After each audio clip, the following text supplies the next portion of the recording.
ഇന്ന് തീറ്റയൊക്കെ കൊടുത്തു കഴിഞ്ഞ ശേഷമാണ് ഈ കാര്യം ശ്രദ്ധയപ്പെടുന്നത്. നമ്മുടെ ഒരു പൂവൻകുട്ടിയുടെ പിറകിൽ ചെറുതായിട്ട് ഒരു ചുവപ്പ് കളറ്. നാടൻ കുട്ടികളായതുകൊണ്ട് ഇണക്കുണ്ടെങ്കിലും അത്ര പെട്ടെന്നൊന്നും പിടിതരില്ല. ഒടുവിൽ ഓടിച്ച് പിടിച്ച് നോക്കിയപ്പോൾ ചെറുതായിട്ട് പൊട്ടിയിട്ടുണ്ട്. ഇത് ഇവർ തമ്മിൽ തന്നെ കൊത്തുകൂടി പൊട്ടുന്നതാണ്. സാധാരണയായിട്ട് നാടൻ കോഴികൾ ഇങ്ങനെ കൊത്തി പൊട്ടിക്കാറില്ല.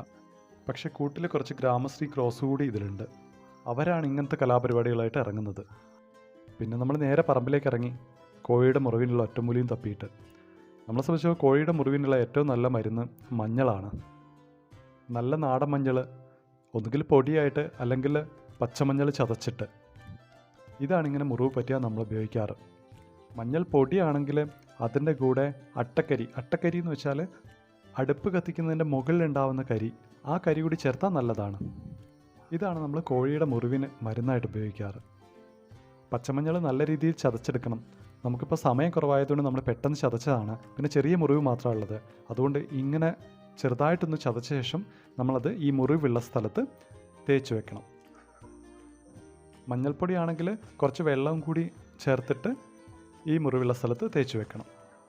കോഴികളൊരു പ്രശ്നം എന്ന് വെച്ചാൽ ചുവപ്പ് കളർ കണ്ടാൽ അവർ പിന്നെയും കൊത്താൻ തുടങ്ങും. പക്ഷേ ഈ മഞ്ഞ കളർ കണ്ടു കഴിഞ്ഞാൽ പിന്നെ അവർ കൊത്താറില്ല.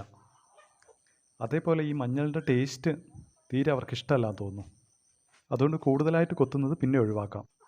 മഞ്ഞളൊക്കെ ചതയ്ക്കുമ്പോഴും കലക്കുമ്പോഴൊക്കെ ശ്രദ്ധിക്കണം. കറ പോകാൻ കുറച്ച് പാടായിരിക്കും, പ്രത്യേകിച്ച് ഡ്രസ്സിലൊക്കെ ആയിക്കഴിഞ്ഞാൽ.